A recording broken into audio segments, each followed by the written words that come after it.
कहानी की शुरुआत होती है 1945 से, जहां दो भाई जगदीश चंद्र महिंद्रा और कैलाश चंद्र महिंद्रा और इनके दोस्त मलिक गुलाम मोहम्मद मिलकर पंजाब के लुधियाना शहर में स्टील कंपनी स्टार्ट करते हैं, जिसका नाम महिंद्रा एंड मोहम्मद होती है। इंडिया में स्टील की हाई डिमांड थी क्योंकि हर डेवलपमेंट प्रोजेक्ट पर स्टील इम्पोर्टेंट होती है। उस वक्त पर इंडिया ब्रिटिश रूल से आजाद नहीं हुई थी। उनकी कंपनी डिफरेंट सप्लायर्स को स्टील प्रोवाइड करती थी ताकि इंडिया में डिफरेंट बिल्डिंग्स, ब्रिज या फिर रेलवे बनाने में आसान हो सके।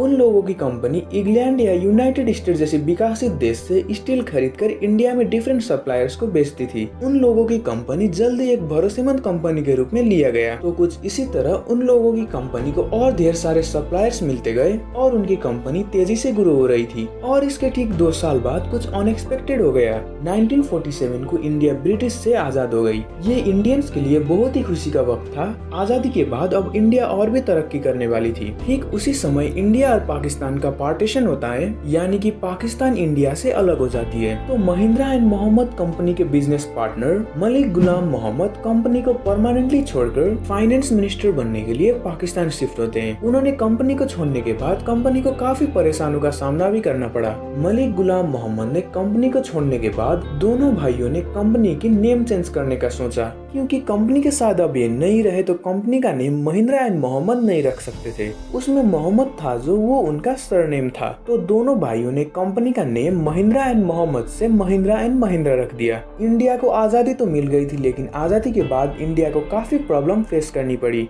इंडिया को हर चीज में विकास की जरूरत थी। इंडिया के पास गाड़ियां भी काफी कम थी और रास्ते भी इतने अच्छे नहीं थे कि उन पर आराम से गाड़ियां चलाई जा सके। केसी महिंद्रा यानी कि कैलाश महिंद्रा ने फॉरेन से पढ़ाई कंप्लीट की थी, तो वो देखते हैं कि वहाँ तो काफी गाड़ियां होती है, लेकिन अपने इंडिया में गाड़ियां ना के बराबर होती है। इंडिया में गाड़ी की जरूरत को देखकर महिंद्रा भाइयों ने इंडिया में परिवर्तन करने का सोचा। केसी महिंद्रा जो फॉरेन में जीप को काफी बार देख चुके थे, तो महिंद्रा भाइयों ने भी इंडिया के उबड़ रास्तों में चलने के लिए फॉरेन जैसा ही एक जीप बनाने की सोची, जो इंडिया के कच्चे रास्तों पर भी आसानी से चल सके। दोनों भाइयों ने जीप बनाने की सोच तो ली थी, लेकिन इसे बनाना इतना आसान भी नहीं होता, और वो भी ऐसी कंट्री में जहाँ व्हीकल्स की काफी शॉर्टेज हो। और इंडिया में व्हीकल बनाने के लिए उसके बॉडी पार्ट मिलना भी काफी मुश्किल था। उस वक्त पर एक American company Willis overland jeep बनाने के लिए काफी पॉपुलर थी। जीप बनाने की लाइसेंस सिर्फ विलिस ओवरलैंड के पास ही थी। तो इंडिया में भी जीप बनाने के लिए महिंद्रा भाइयों ने इस कंपनी के पास जाकर परमिशन मांगी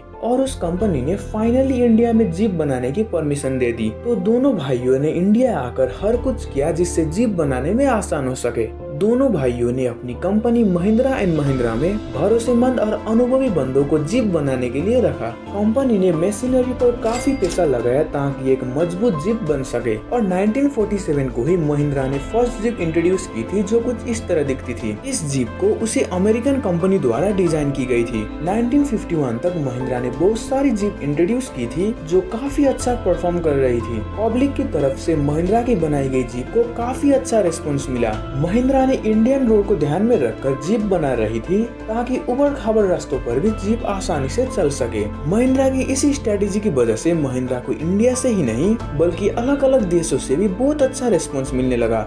1950 से लेकर 1960 तक महिंद्रा ने खूब तरक्की की। अब महिंद्रा की एक अलग ही ब्रांड बन चुकी थी। इस दौरान इंडिया भी खूब तरक्की कर रही थी और लोगों की डिमांड भी बहुत बढ़ चुकी थी। पहले के मुकाबले अब इंडिया में एग्रीकल्चर भी काफी तेजी से बढ़ रही थी। अब इंडिया में एग्रीकल्चर के लिए मॉडर्न टूल की जरूरत को देखते हुए महिंद्रा कंपनी ने अब केवल जीप ही नहीं बल्कि ट्रैक्टर बनाना भी शुरू कर दिया था। इंडिया में ट्रैक्टर आने की वजह से इंडियन एग्रीकल्चर सिस्टम में काफी सुधार देखने को मिली थी। ट्रैक्टर आने से पहले वही काम इंसान को करने के लिए घंटों लगते थे, लेकिन ट्रैक्टर आने के बाद वो काम मिनटों में होने लगा था। महिंद्रा कंपनी ने अब इसी तरह डिफरेंट ट्रक और स्मॉल व्हीकल्स बनाना भी शुरू कर दिया था। ट्रक्स की वजह से अब लोग ढेर सारा सामान एक जगह से दूसरी जगह आराम से शिफ्ट कर पा रहे थे। 1963 को केसी महिंद्रा और 1968 को जेसी महिंद्रा दुनिया से अलविदा होते हैं। इसके बाद महिंद्रा कंपनी की ओनरशिप इनकी अगली पीढ़ी के पास चली जाती है। महिंद्रा कंपनी की गाड़ी काफी फ्लेक्सिबल फ्लेक्सिबल होने की वजह से लोग महिंद्रा की गाड़ी लेना पसंद करते थे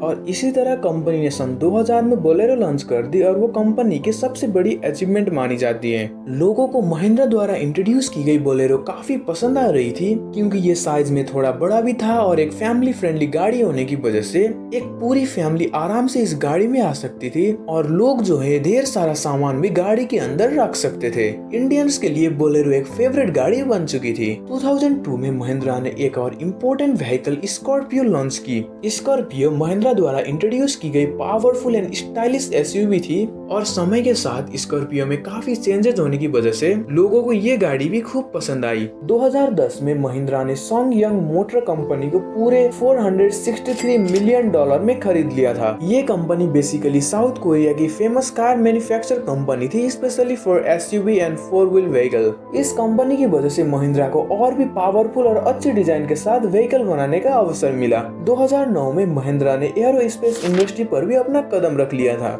ऑस्ट्रेलियन एयरक्राफ्ट मैन्युफैक्चर कंपनी के साथ मिलकर महिंद्रा ने एयरक्राफ्ट बनाना भी शुरू कर दिया था। महिंद्रा की तरफ से अब तक 2 एयरक्राफ्ट लॉन्च हो चुकी है और बढ़ती हुई पोल्यूशन को देखकर इन्वायरमेंट बैलेंस के लिए महिंद्रा ने 2013 को इलेक्ट्रिक व्हीकल बनाना भी शुरू किया था। रीवा आई महिंद्रा द्वारा इंट्रोड्यूस की गई सबसे पहली इलेक्ट्रिक व्हीकल थी। तो कुछ इसी तरह महिंद्रा ने और ढेर सारे मॉडल के साथ इलेक्ट्रिक व्हीकल बनाना शुरू किया। 2020 में महिंद्रा थार लॉन्च होती और इंडिया में इसको खूब पसंद किया गया। जब भी महिंद्रा का नाम लिया जाता है ना, तब सबसे पहले महिंद्रा थार ही लोगों के दिमाग में आती है। और इतना ही नहीं, Mahindra renewable source of energy पर भी ध्यान दे रही है। महिंद्रा कंपनी अभी सोलर पावर और वाइंड एनर्जी पर काम कर रही है। महिंद्रा फाइनेंस रिलेटेड सर्विस भी देती है। Mahindra and Mahindra finance service limited के थ्रू आपको लोन भी प्रोवाइड किया जाता है। बढ़ती हुई टेक्नोलॉजी की दुनिया में महिंद्रा एआई यानी कि आर्टिफिशियल इंटेलिजेंस पर भी अपना अपकमिंग प्रोजेक्ट पर काम कर रही है। महिंद्रा कोई छोटी मोटी ब्रांड नहीं है और महिंद्रा से मतलब सिर्फ और सिर्फ महिंद्रा थार ही नहीं है। ये बात तो आपको आज की वीडियो से पता चल गई होगी। महिंद्रा के पास और भी कई अपकमिंग प्रोजेक्ट्स है जो महिंद्रा की ग्रोथ को और भी आगे ले जाने वाला है। तो ये थी दोस्तों महिंद्रा की इंटायर जर्नी। अगर आपको वीडियो पसंद आए तो लाइक, शेयर एंड सब्सक्राइब करना बिल्कुल भी मत भूलना।